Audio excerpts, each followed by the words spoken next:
Assalamualaikum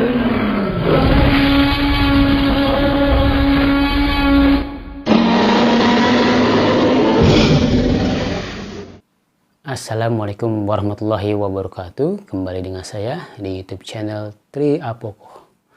Dalam kesempatan ini saya akan mengulas tentang ciri pembelajar bahasa yang baik.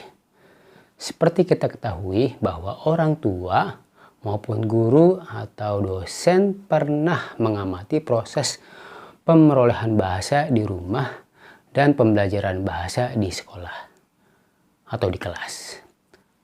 Ada anak atau peserta didik yang mampu belajar cepat bahasanya, ada yang biasa saja, atau ada yang lambat belajar bahasanya. Artinya, ada sebagian peserta didik yang baik belajar bahasanya, atau sebaliknya. Di sini saya akan mencoba menyampaikan pemikiran ide dari Lightbound dan Spada mengenai ciri atau karakteristik pembelajar bahasa yang baik. Yuk kita simak sama-sama.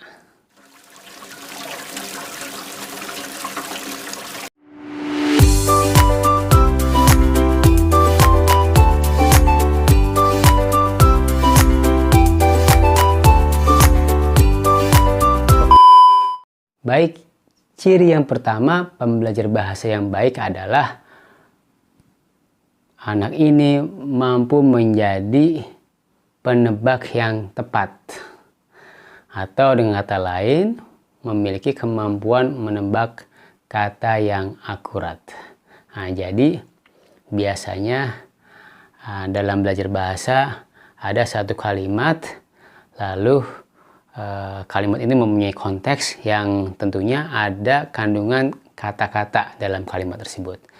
Nah, tentunya pembelajar bahasa yang baik, anak ini mampu menebak kata tersebut dalam satu kalimat sesuai konteksnya dengan akurat.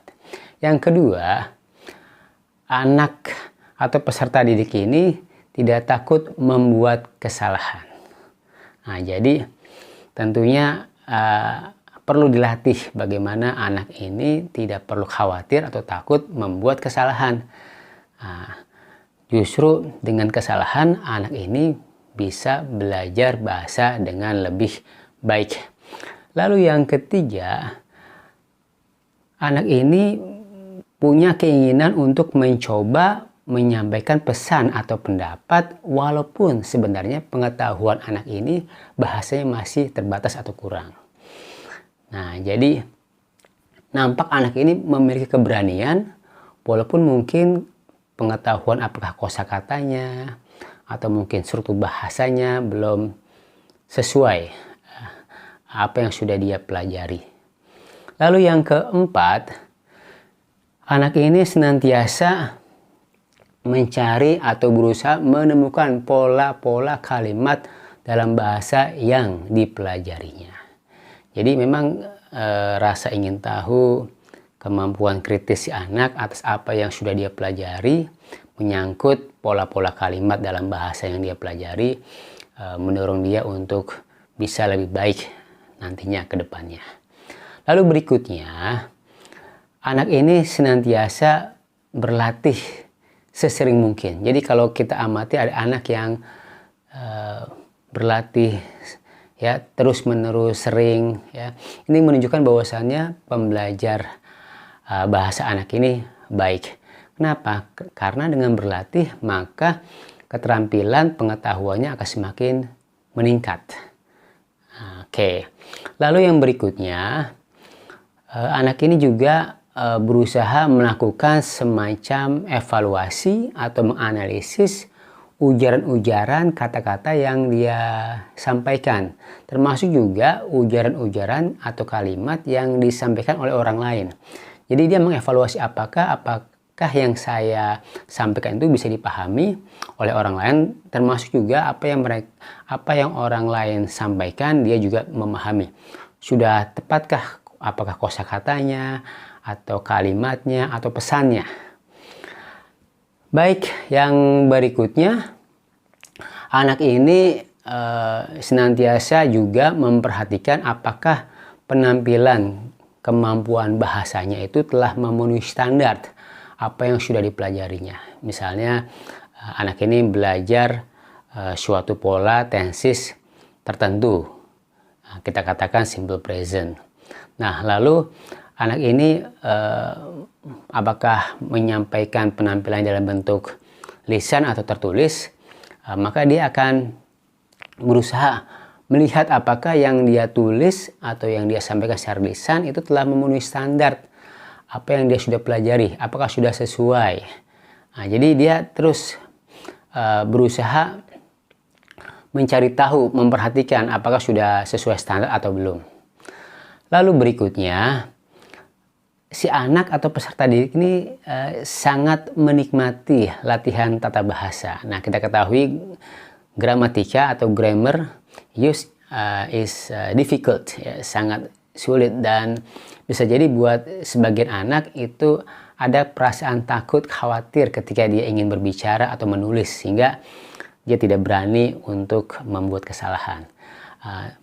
Tapi untuk pembelajar bahasa yang baik, maka dia berusaha bagaimana apa yang dia tulis, dia lisankan, terutama menyangkut grammar, ya, tata bahasa, dia berusaha untuk terus tingkatkan. Jadi dia berlatih sesering mungkin. Berikutnya, anak ini karena belajar bahasa atau pemrograman bahasa itu memang harus dilakukan sejak dini. Jadi kalau ada anak yang memang sudah berusaha berlatih belajar di usia anak-anak, ini menunjukkan bahwasannya yes, this is a good language learner. Jadi pembelajar bahasa yang baik. Baik, apalagi ciri pembelajar bahasa yang baik, yaitu anak ini dikaruniai, ya, memiliki IQ atau kecerdasan di atas rata-rata. Nah, ini memang suatu anugerah. Tapi jika anak ini memang punya bakat, talenta yang mungkin belum muncul, bisa jadi nanti di kemudian hari akan muncul. Ketika memang si anak ini terus berlatih dan berlatih. Tapi memang idealnya, ya, bahwasanya anak yang sudah memiliki, ya, kecerdasan atau IQ di atas rata-rata, kecenderungan akan bisa menjadi pembelajar bahasa yang baik. Ciri berikutnya adalah si anak ini, ya, juga memiliki keterampilan atau kemampuan akademik yang baik. Nah, jadi memang ya, tidak banyak memang anak, ya, yang memiliki keterampilan akademik yang baik.